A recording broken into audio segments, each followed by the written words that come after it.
बढ़ जाएगी। ब्रह्म निराकार को ही हम मान लिए, लेकिन निराकार का मतलब होता है महाआकाश, निराकार का मतलब होता है शून्य। आदि शंकराचार्य जी ने कहा साकारो विनश्यति निराकारो शून्यत्वात्। निराकार का मतलब शून्य होता है और साकार जो है वो नाश होने वाला है, इसीलिए वो ब्रह्म निराकार नहीं है। कृष्ण कन्हैया लाल की जय।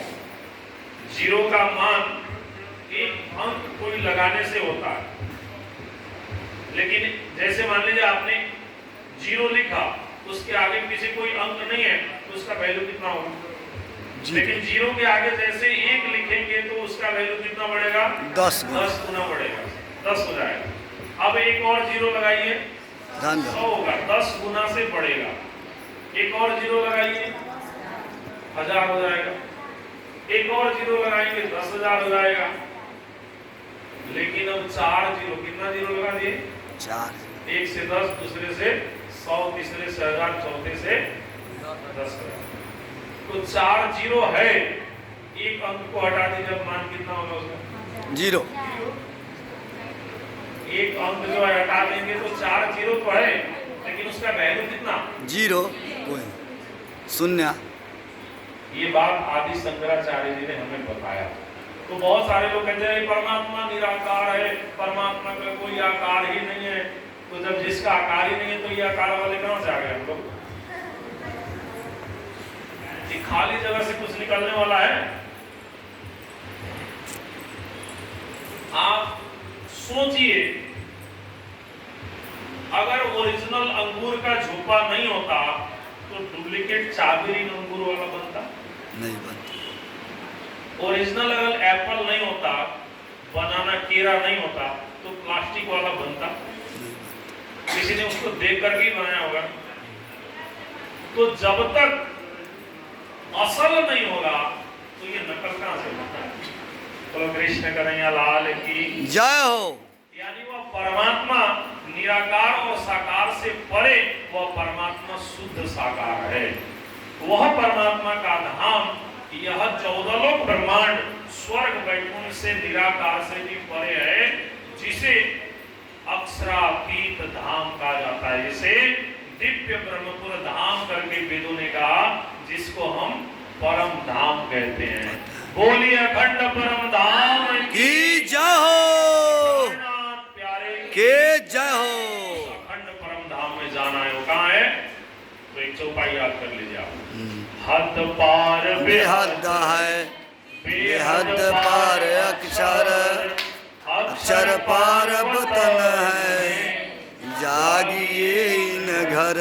अपने आत्मा को उस घर में, परम धाम में जगाना, जो हद से यानी संसार से अलग है। हद पार बेहद भूमि है, अक्षर भूमि, और बेहद से अक्षर की ही अंतर्गत आता है। तो हद और बेहद से परे अक्षर, और अक्षर से परे वो अक्षरातीत परमात्मा का धाम है। बोलो कृष्ण कन्हैया लाल की जय हो। लेकिन बहुत लोग फिर कहते नहीं, सबका मालिक किसने कहा? साईं बाबा ने। तो साईं बाबा ने ये कहा कि सबका मालिक एक है, सबका मालिक मैं हूं, ऐसा नहीं कहा। लेकिन दुनिया वाले साईं बाबा की भी पूजा करते हैं। अरे वो भी परमात्मा के भक्त थे, उन्होंने कहा कि हम सबका मालिक एक है, परमात्मा एक है, जिसको वेद ने कहा एक ब्रह्म द्वितीयो नास्ति। अब कुछ लोगों ने कहा कि जय गुरुदेव नाम प्रभु का। गुरु में और परमात्मा में अंतर है कि नहीं? फर्क है, अंतर है। लेकिन भाव से देखा जाए तो कोई अंतर कुछ भी नहीं है। गुरु गोविंद दो एक है। लेकिन सैद्धांतिक दृष्टि से देखा जाए तो दोनों में अंतर है। गु का मतलब होता है अंधकार, गु का मतलब होता है प्रकाश। अंधकार से, अज्ञान से, माया रूपी अंधकार से निकाल करके जो प्रकाश में परमात्मा का परिचय कराए वह गुरु, यानी सीढ़ी गुरु और छत परमात्मा। तो आप सीढ़ी पे चले जाइए और बीच के उस चांदी में बैठ करके कहिए हम तो छत पे आ गए, हम तो छत पे आ गए। गलती किसका?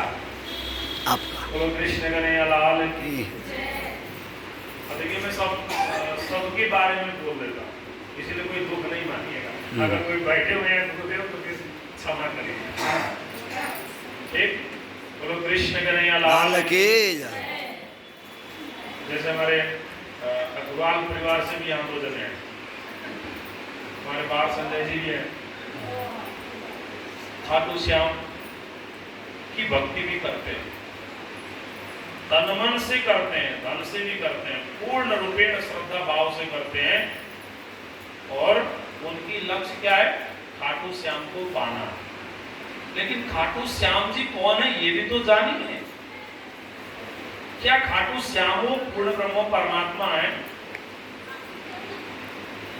तो बर्बरिक के सिर है, बर्बरिक जी जिनको कृष्ण ने, द्वारिकाधीश श्री कृष्ण, विष्णु कृष्ण यानी भगवान विष्णु ने आशीर्वाद दिया कि कलयुग में तुम्हारा भी मेरा एक नाम से पूजा होगा।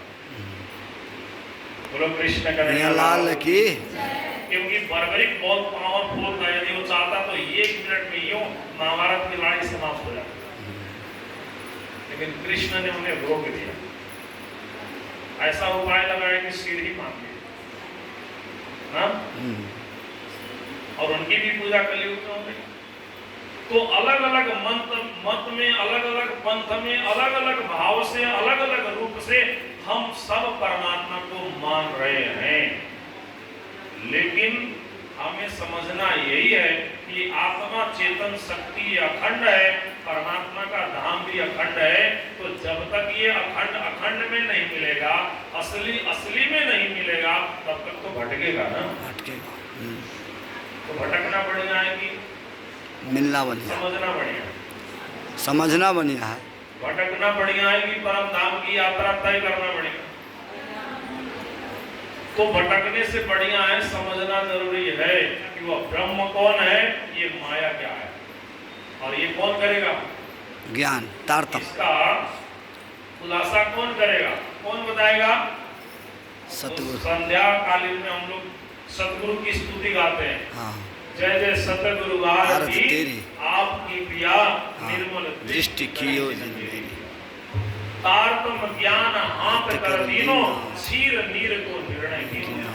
हे सतगुरु, धन्य आप, ये तारतम रूपी ज्ञान आपने दिया, जिस ज्ञान से क्षीर और नीर, दूध और पानी, माया और ब्रह्म का निरूपण किया जा सकता है, जो आपने करके हमें बताया। बोलो कृष्ण कन्हैया लाल की जय हो। क्षीर नीर को करे मेरा, माया ब्रह्म चिन्हावे। माया क्या है और ब्रह्म क्या है, यही तो हमें जानना है।